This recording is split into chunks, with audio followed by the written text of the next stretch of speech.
자, 시작을 하겠습니다. 자, 이제 지금부터가 바로 실습에 해당되는 내용이거든요. 그러니까 이제 실전이라고 생각하시고 한번 들어주시기 바랍니다. 감정 코칭의 이제 핵심 원리에 대해서 말씀을 드릴게요. 자, 선생님이 불편할 때, 봐요. 선생님이 불편할 때는 I 메시지를 쓰면 돼요. I 메시지 들어보셨죠? I 메시지를 선생님이 불편한 이걸 기본 원리를 잘 기억을 해주세요. 선생님이 불편할 때는 I 메시지를 쓰면 됩니다. I 메시지는 바로 제가 공식을 하나 만들어 놨어요. 이게 I 메시지의 공식입니다. 봐요. 제일 처음에 나는이라는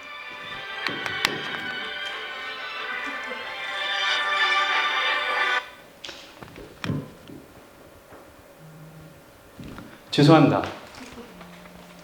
자, I 메시지 표현 방법은 주어를 말 그대로 선생님들 다 아실 거예요. 주어를 I로 시작하면 돼요. 꼭 주어가 나는. 그 다음에 뭐가 나오냐면 상대가 나에게 한 행동을 하면 돼요. I가 한 행동을 표현하면 돼요. 그 다음에는 이 행동 때문에 나에게 나타난 감정을 표현해 주면 됩니다. 이게 I 메시지의 하나의 공식이에요.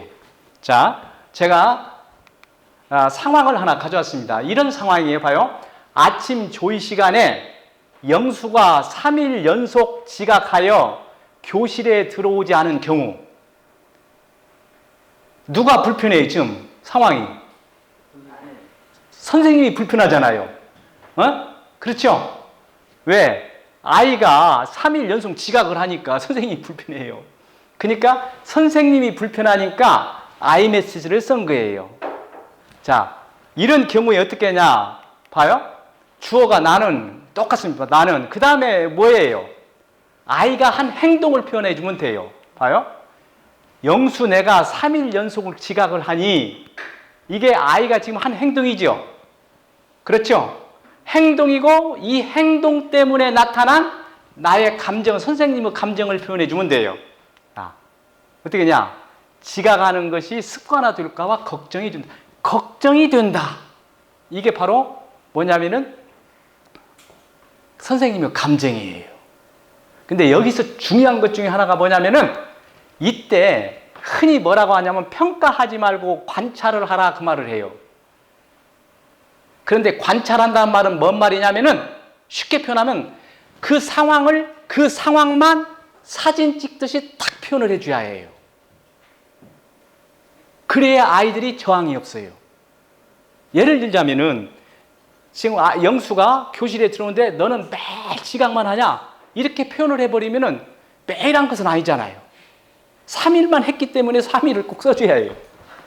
매일 했다고 한다면 저항이 생긴다 그 말입니다. 그러니까 그 상황만 정확히 사진 찍듯이 표현을 해줘야 해요.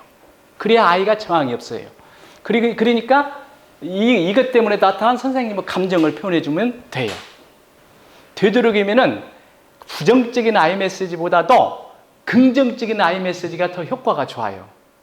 자, 예를 들자면은 집에서 매일 아이가 늦게 일어나. 그때 엄마가 야, 나는 네가 너무 늦게 일어나니까 학교가 늦을까 봐 걱정이 된다. 그것도 참 좋은 I 메시지예요.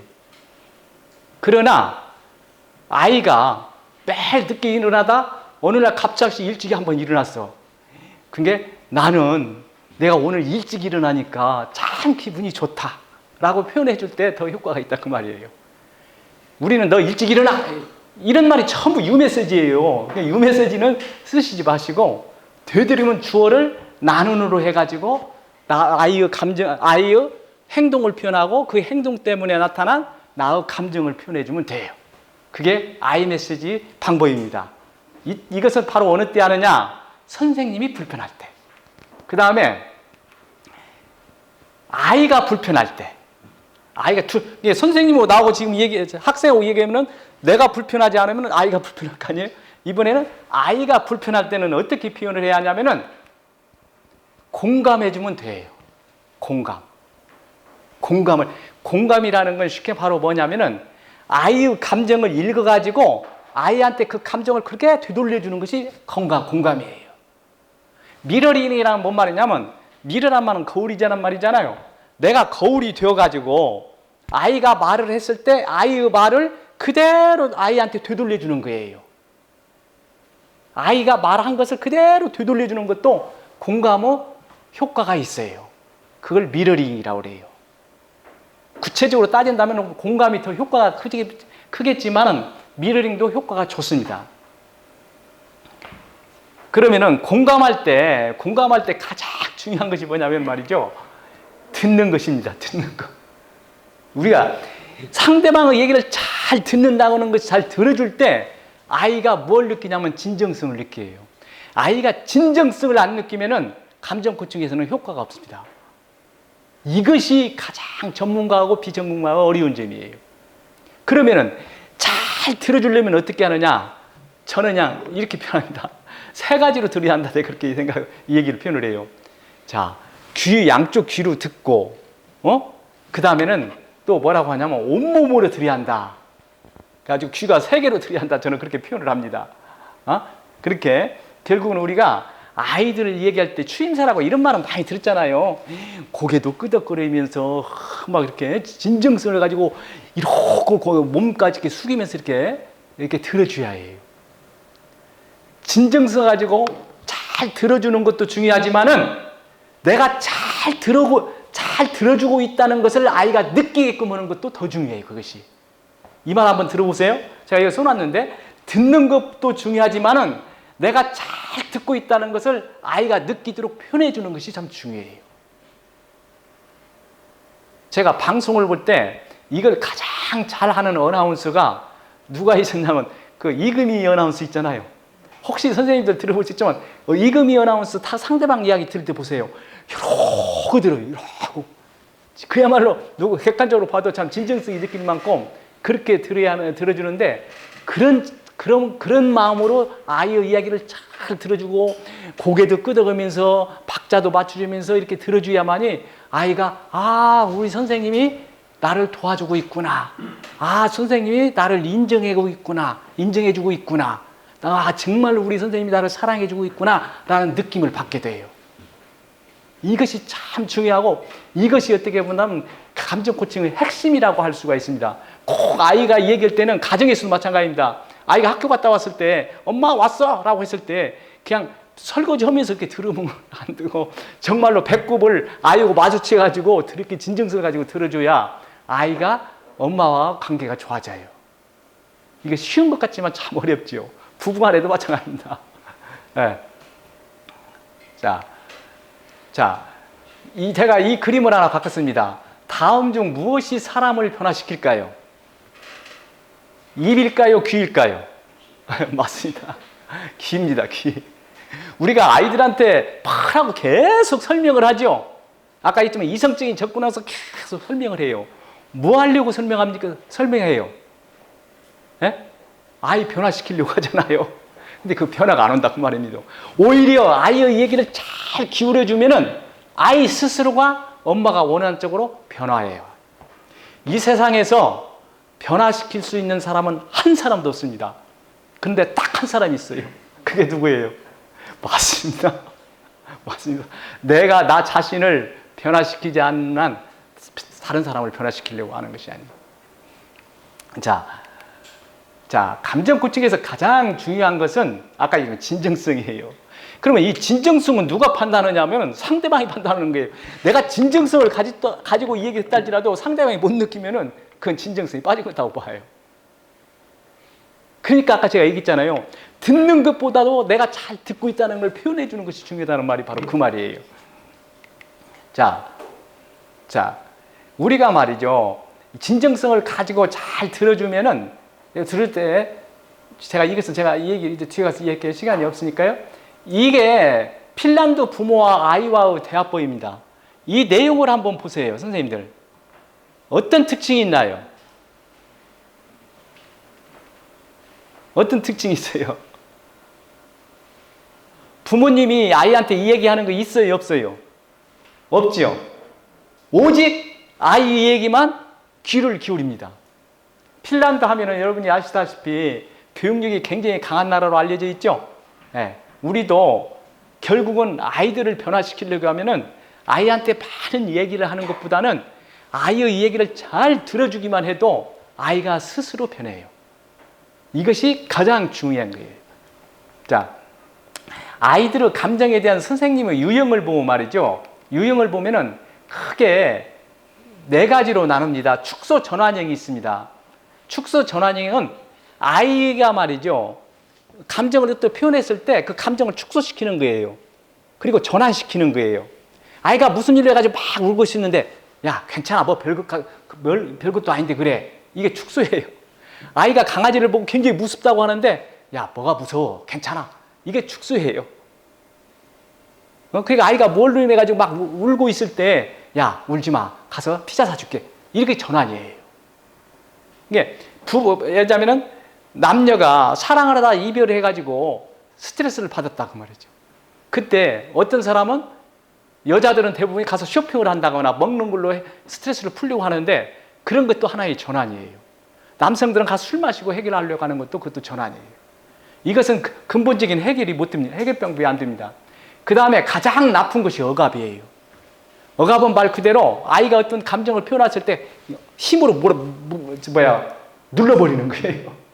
그런데 여기서 참 중요한 것이 바로 뭐냐면은 이런 부모 밑에서 자란 아이들은 이런 선생님 밑에서 자란 아이들은 이 다음에 성인이 됐을 때 또 어떻게 하냐 똑같이 그런 행동을 한다는 거예요.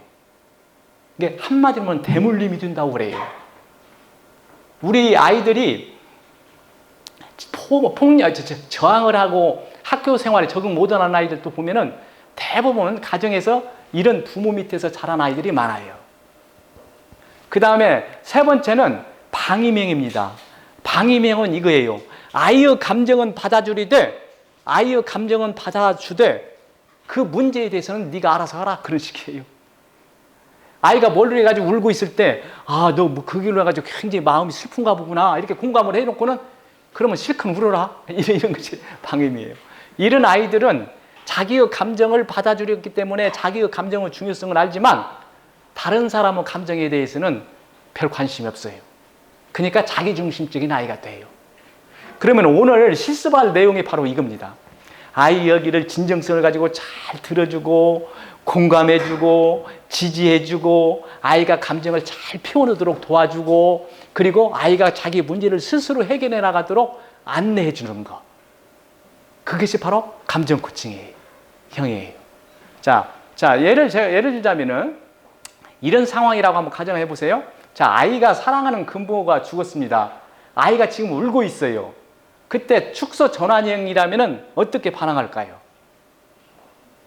아이가 굉장히 사랑하는 부모인데 죽었어요. 울고 있어요. 맞습니다.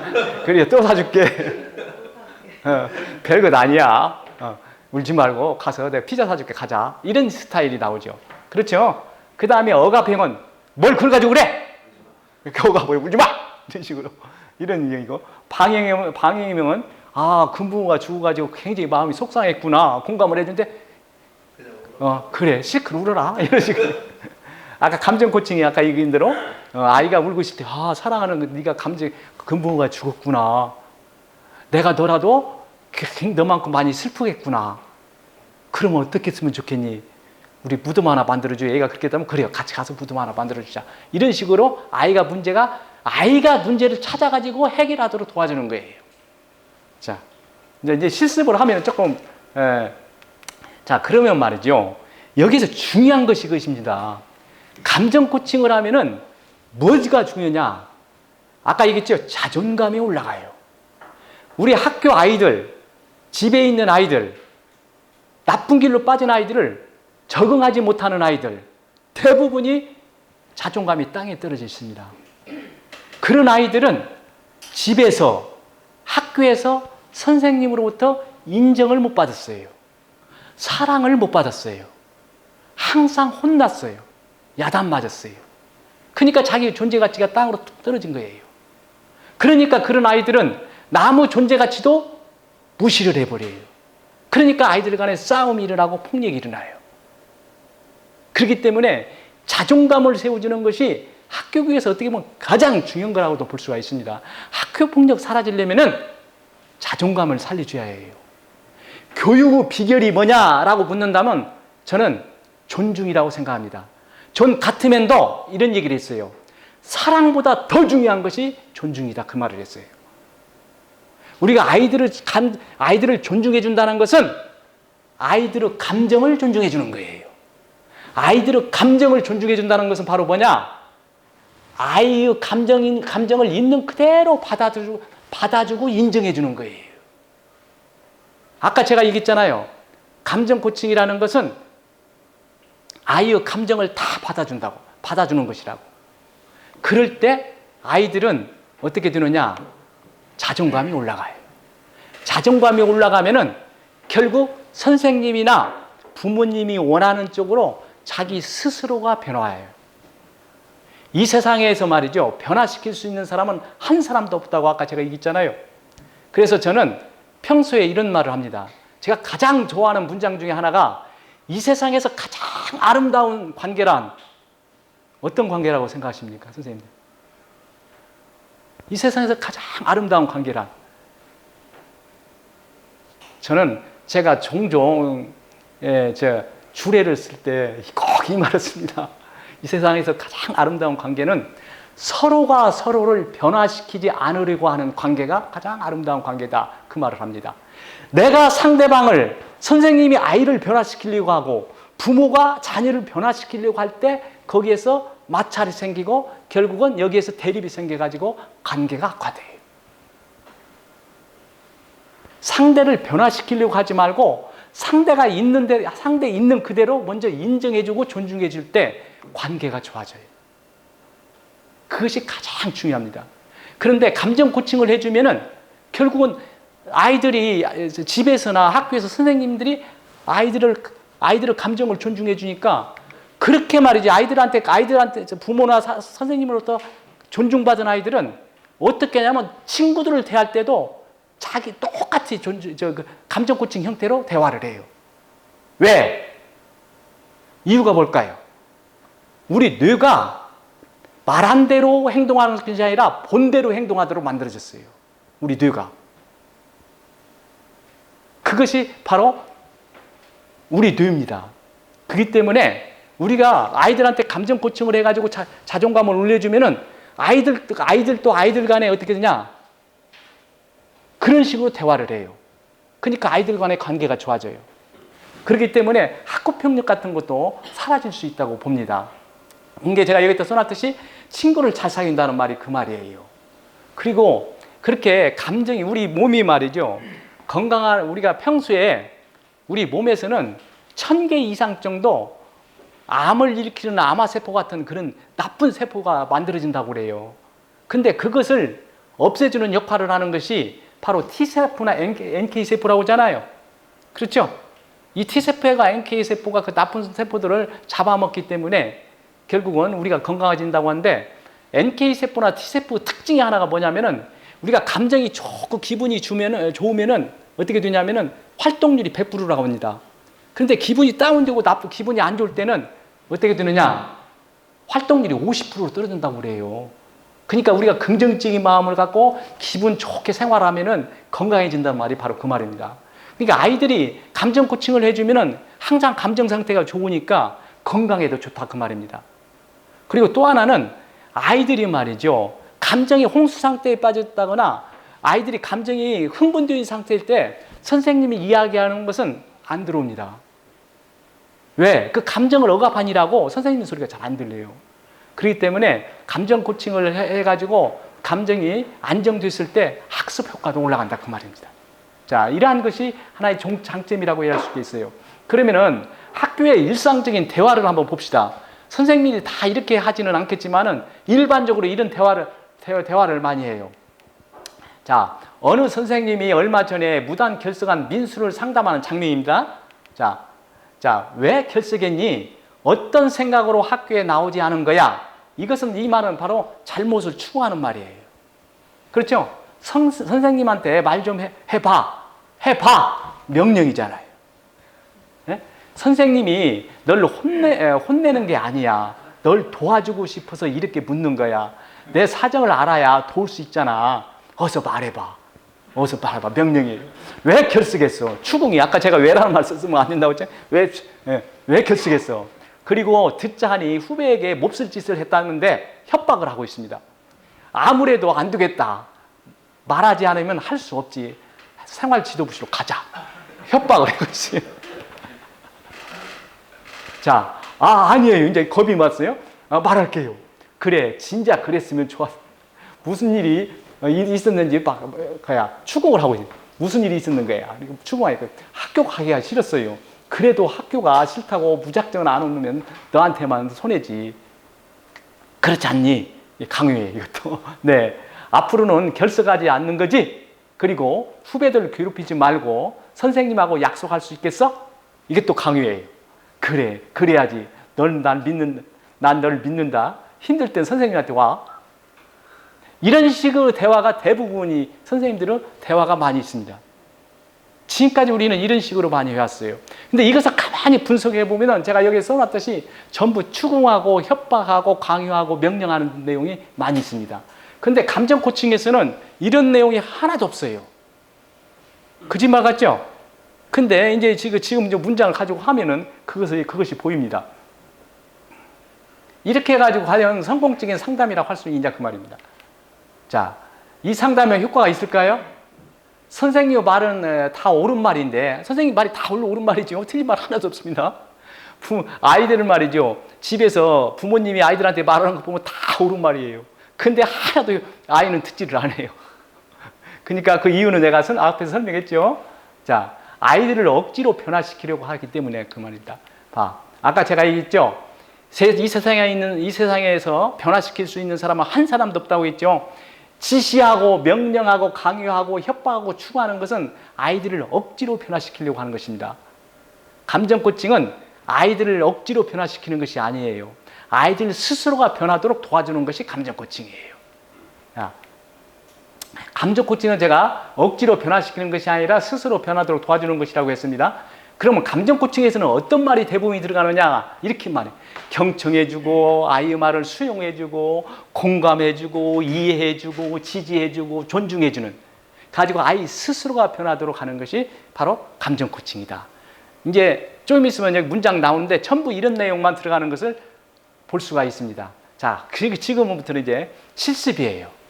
자, 원래는 사실 시간이 많으면은 선생님들이 한번 실습을 해보는 것이 더 좋은데 그렇게 하면 시간이 너무 많이 걸려요. 자, 감정 실습입니다. 제가 하면서 선생님들 듣고 한번 실천해 보세요. 자, 상황이 이렇습니다. 수업 시간에 영길이가 수업에 참여하지 않고 잠만 자고 있어. 아까 제가 얘기했죠? 누가 지금 불편해요? 선생님이 불편해요? 학생이 불편해요? 선생님이 불편하죠. 영길이는 지금 재밌게 잠자고 있는데 잠자고 있는 그 꼴을 보고 있는 선생님이 불편하잖아요. 불편하니까 시작할 때 뭐가 나오겠어요? iMessage가 나와요. 보세요.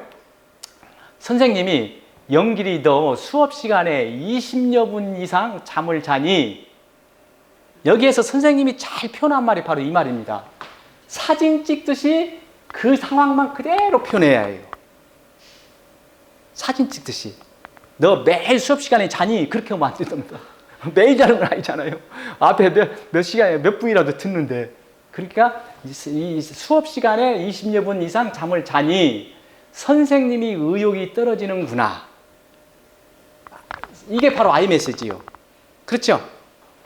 아이의 행동 때문에 선생님의 감정을 표현했잖아요. 의욕이 떨어진다는 감정을 표현했잖아요. 어젯밤에 제대로 잠을 자지 못했나 보구나. 그게 공감이지요. 아이의 감정을 읽어가지고 아이한테 이렇게 표현해 주잖아요. 그렇죠? 너 잠을 제대로 못 잤나 보구나. 이렇게. 이게 공감이에요. 그리고 무슨 일이 있었는지 선생님한테 얘기 좀 해줄 수 있겠어? 그때 왜라는 말을 쓰면 되겠어요? 안 됐어요? 우리는 흔히 왜 잠을 잤어? 이렇게 많은데 그렇게 많아요. 왜라는 말을 절대 안 쓰는 거예요. 여기에서 이 선생님이 잘 표현한 것이 왜라는 쓴 말을 쓰지 않고 무슨 일이 있었는지 선생님한테 말해줄 수 있겠어? 이렇게 물은 것이 좋은 점이죠. 자, 그러니까 어제 친구랑 컴퓨터 게임을 밤 늦게까지 하느라 잠을 제대로 자지 못했어요. 그렇게 얘기를 했어요. 이때 말이죠. 만약에 아이들과 대화할 때 보면 어떤 애들은 아무 말도 안 해요.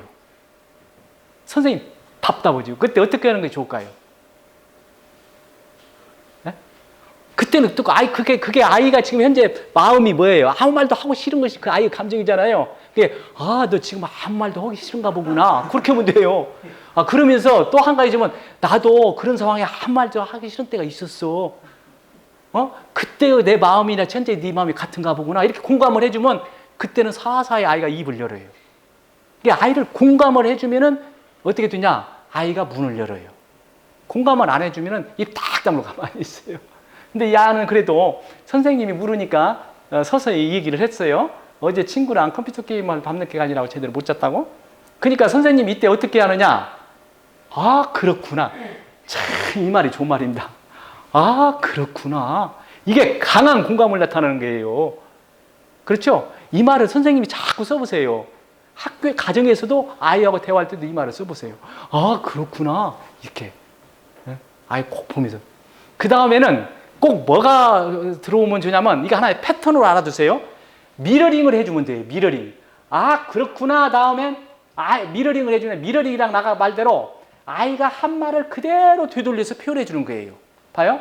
어제 친구랑 컴퓨터 게임을 늦게까지 하느라고 제대로 잠을 못 잤어요. 그러니까, 그렇구나. 어젯밤 친구랑 컴퓨터 게임 하느라 잠을 제대로 못 잤구나. 이게 바로 뭐예요? 미러링이에요. 미러링을 해줘도 공감의 효과가 있어요. 그렇죠? 그렇죠?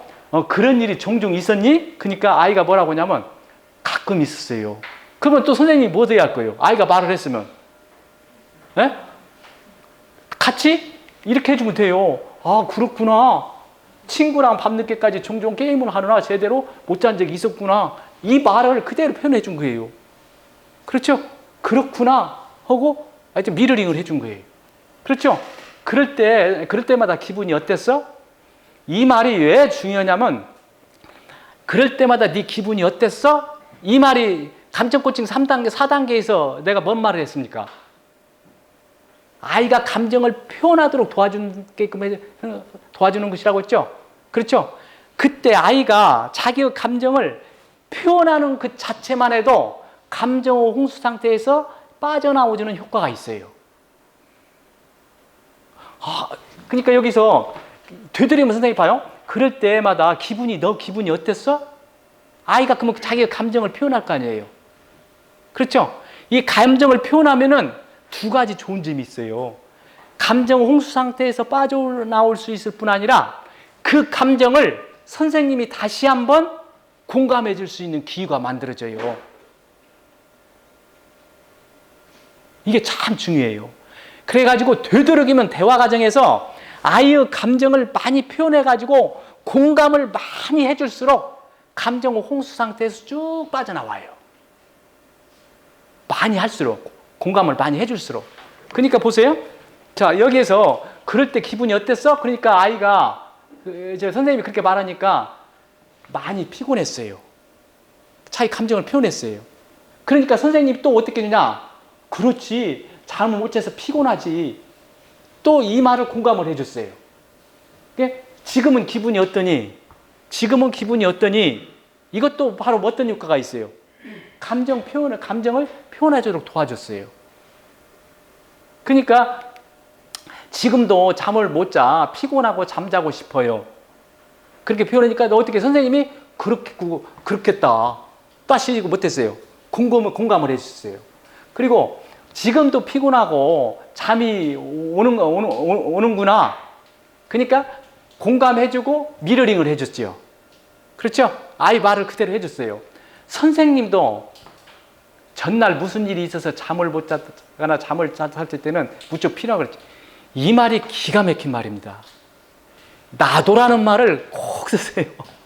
없으면 지원해서 해주는 것이 좋습니다. 아이가 무슨 일이 있어요? 여기서 봐요. 그래, 그랬구나. 지금도 피곤하지.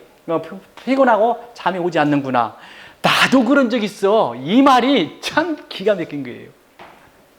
이걸 많이 써야 합니다. 나도 그랬다는 말은 아이한테는 엄청난 안도감을 줘요. 또 강한 공감을 줘요. 선생님이나 아이는, 부모님은 선생님이나 부모를 아이들은 굉장히 절대적인 존재로 봐요. 근데 선생님도 나도 그런 적 있었어. 이렇게 해주면은 아이가 어떠냐면은 현재 자기의 감정이 굉장히 정상적인 감정으로 생각을 해요. 그러니까 강한 안도감을 가져요. 그리고 강한 공감 효과가 있어요. 나도 그런 적 있었어. 그렇게 얘기해요. 그 말을 많이 활용해 주세요. 알겠죠? 아까 또 한 가지 제가 얘기했듯이 아 그렇구나 다음에는 미러링을 해주고 나도 그런 적 있어 이렇게 해주면은 아이가 그때는 문을 많이 열어요. 감정 홍수 상태에서 쭉 빠져나옵니다. 그러니까 봐요. 아 선생님도 그런 적이 있으세요? 이 말은 또 어떤 효과가 있냐면 아이가 스스로 자기의 문제를 해결해 주도록 이끌어주는 효과가 있어요. 선생님도 그런 적 있어요? 그런다고 말이에요. 그러니까 선생님이 뭐라고 하냐면 그런지 나도 여러 번 그런 적이 있었어. 그 말이에요. 그러면은 그러셨군요. 그러면 선생님은 어떻게 그 피곤을 푸셨어요? 나도 그런 적이 있어요. 나도라는 말 탁 쓰니까 아 선생님도 그런 적이 있어요. 그럼. 그러니까 아이가 그러면 선생님 어떻게 했어요? 벌써 이때 어떻게 되면 아이가 스스로 자기 문제를 찾기 시작을 해요. 그러니까 선생님이 뭐라고 하냐면 선생님도 쉬는 시간에 쪽잠을 자곤 했지. 그렇게 말을 해요. 선생님도 이제 그런 때 선생님 어떻게 했어요? 이 말은 하니까 나는 그때 이렇게 했다 그 말이에요. 그러니까 너도 그렇게 해라. 그런 말과 똑같은 거예요. 그런데 명령어를 쓰면 돼요? 안 돼요? 안 되죠.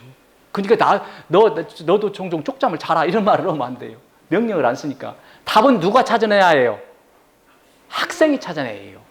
학생의 입에서 답이 나와요. 봐요. 선생님도 쉬는 시간에 쪽잠을 자곤 했지. 아 그러셨군요. 그런 말이에요. 그러니까 연기라 수업 시간에 엎드려 잠을 자지 않고 수업에 참여할 수 있는 좋은 방법이 없을까? 이것이 중요한 거예요. 이것이 참 중요해요. 선생님이 왜 연기리한테 이런 질문을 했을까요? 네? 이거예요 바로. 왜 선생님이 이 말을 했냐면 선생님이 연기리를 딱 보니까 감정 홍수 상태에서 쭉 빠져나왔어요. 그러니까 이때쯤이면은 이성적인 접근을 해도 되겠구나라고 판단한 거예요.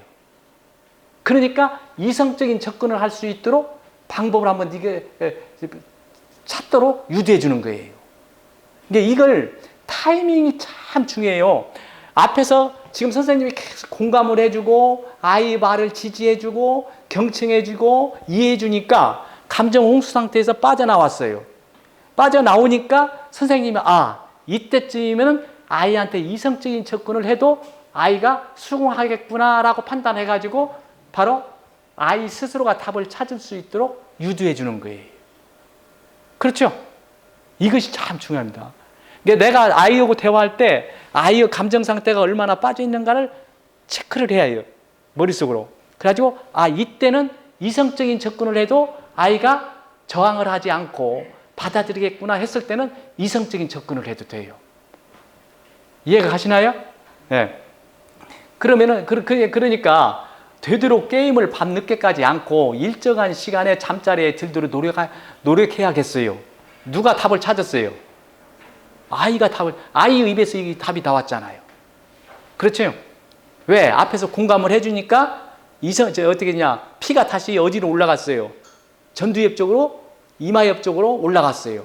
그러니까 아이가 스스로 답을 찾아낸 거예요. 자, 게임을 밤늦게까지 안 하고 일정한 시간에 잠을 자도록 노력하겠다는 말이지. 아이 말을 그래 미러링을 해줬죠. 그렇죠? 참 좋은 생각이다. 그렇게 해보겠다는 이 말이지. 그런데 연기라 규칙적으로 일정한 시간에 잠자리에 들려면 상당한 노력이 필요할 텐데 쉽게 그렇게 될지 선생님은 걱정이 된다. 네 생각은 어떠냐? 이것은 뭐냐면은 아까 제가 감정 코칭에서 말이죠. 5단계에서 아이가 답을 찾았다 할지라도 그 답을 실천할 수 있도록 한번 다짐을 하도록 해주는 거예요. 그걸 문제 해결을 검토하도록 한다 그 말이에요. 그것이 바로 이거예요. 자기가 답을 찾았다 할지라도 그것이 쉽지 않을 텐데 할 수 있을지 선생님이 걱정이 되네. 그렇게 해주니까 아이가 뭐냐면 열심히 노력해 볼게요. 그러니까 아이가 스스로 답을 찾았다 할지라도 그걸 실천할 수 있도록 유도해 주는 역할을 해요. 자, 그래 노력했다고 말이지 지금 기분은 노력해 보겠다는 말이지 지금 기분이 어때? 그러니까 이젠 괜찮아요. 긍정적인 답이 나왔어요.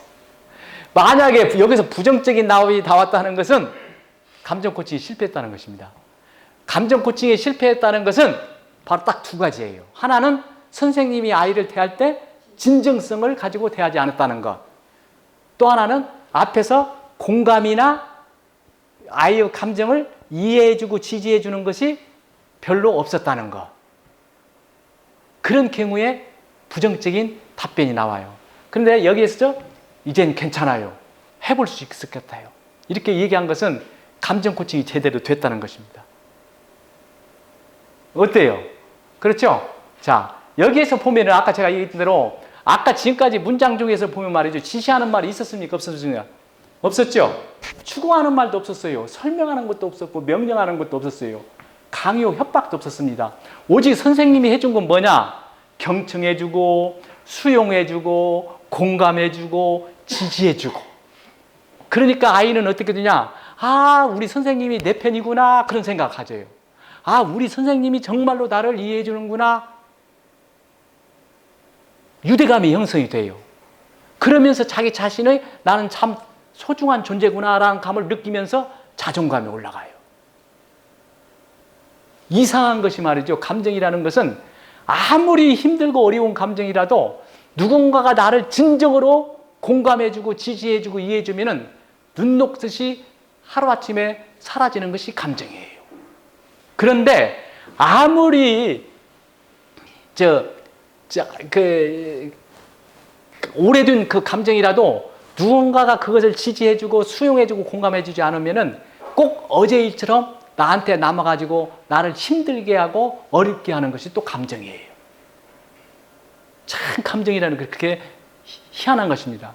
이런 식으로 공감해주고 지지해주고 이해해주면은 아이는 나 자신이 소중한 존재라는 걸 느끼면서 자존감이 올라가고 자존감이 올라가니까 결국은 아이는 스스로가 바른 길로 들어서기 시작을 해요. 그러니까 여기에서 보면은 아이를 억지로 변화시키려고 하는 것은 아닙니다. 아이가 스스로 변하도록 도와주려고 하는 것이 감정 코칭이에요. 그 말을 꼭 기억해 주세요. 자, 그러니까 아까 얘기했던 이런 식으로 우리가 아이들 지도해 놓고 이런 식으로 지도해 놓고 내가 최선을 다해서 우리 아이들을 지도했다라고 나는 양심에 조금도 거리낌이 없다 이렇게 말한다고 했을 때 과연 그것이 인정받느냐 그 말이에요. 그래서 항상 우리가 교육을 할 때 교육의 방향성을 항상 염두에 두고 아이들을 지도를 해야만이 정말로 아이들의 미래의 삶에 도움이 되는 교육을 할 수 있지 않느냐 그 말입니다. 자, 그 다음에 자 시간이 지금 몇 시나 됐네? 자, 4분 남았습니다. 5분 남았어요? 네. 그 5분 남았으면 제가 그냥 질문만 받아야겠네요. 네? 제가 이건 많이 하는데 도저히 받아들일 생각이 없는 학생들. 예, 예. 네. 그런 학생들 어떻게 지도해야 돼요? 그러니까요. 그런 아이들은 지금 자는데 일어나라고 하면 예. 힘들고. 그럴 때는 그 자리에서 감정 코칭 아까 얘기했잖아요. 자게 되면 예, 아니 그 아이하고 감정 코칭은 한쪽에 가서 같이 한다니. 둘이 예. 아까 제가 얘기했잖아요. 감정 코칭은 둘이 하는 것이라고. 교무실로 불러가지고 또는 교무실이나 조용한 곳이 다른 사람이 없는 데서 되도록이면은 예. 개방적인 요즘 가서 그러니까 개방적인 곳에서 우선은 그냥 내비둬야 되는 거. 그렇죠. 거기에서 감정 코칭 깊게 한다고 한다면은 오히려 다른 사람이 보고 있기 때문에 감정 코칭이 제대로 안 되어버리지요. 그런데 제가 지금 이렇게 감정 코칭을 얘기했는데 존 가트맨이 이런 말을 했습니다.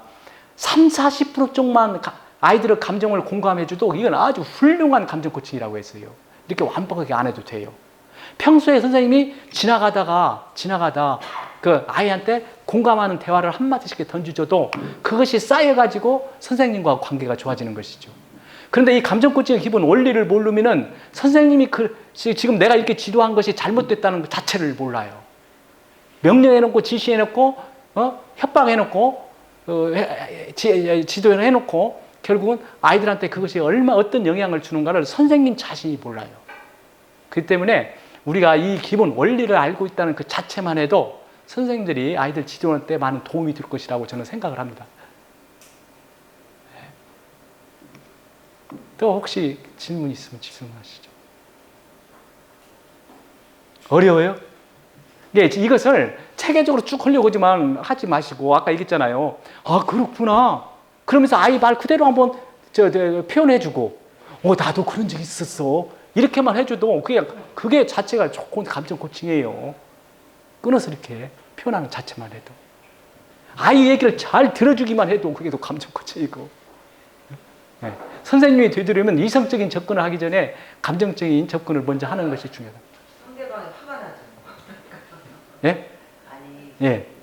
상담이 아니라 예. 그런 수업 시간에 예. 그런 아이가 있으면 예.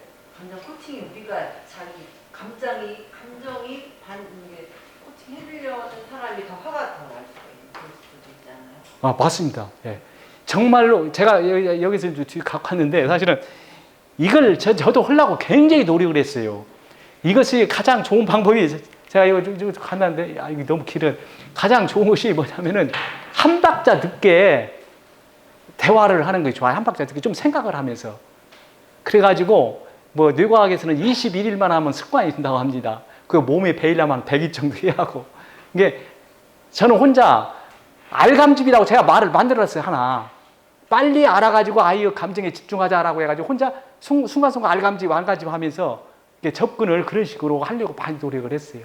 그런데 그 방법 중에 하나는 한 박자 늦추면서 조금 생각하고 얘기하는 그런 습관을 기르야 이것이 어느 정도 몸에 배이지 않는가 저는 그런 생각을 해요. 부부간에 오늘 쓴 것은 부부간에 감정 고칠 때도 써도 되고요. 그리고 아까 또 뭐냐면은 자녀와 대화할 때도 똑같이 정의돼요. 오늘 교사와 학생 간의 좋은 관계 형성이라고 했지만 부모와 자녀 간의 좋은 관계 형성도 제가 강의할 때 이게 똑같이 씁니다. 학부형 대상으로 그 강의를 많이 하는데 똑같이 해요. 그런 식으로 대화를 하시면은 가능을 해요. 근데 이것이 감정 코칭이 좀 몸에 배이려면 실습을 직접 하면서 그리고 그래서 제가 저 유인물을 보면은 굉장히 많이 만들어놨죠. 그 공간을 먼저 한번 생각하고 써보고 그 다음에 같이 하고 써보고 같이 하고 그래가지고 여러 사례를 해야 조금 몸에 들어와요. 제가 오늘 하나뿐이 못했는데 시간이 아쉽네요. 또 질문 있으면 질문하시죠. 질문 없으면 마칠까요? 네. 경청해 주셔서 대단히 감사합니다. 감사합니다.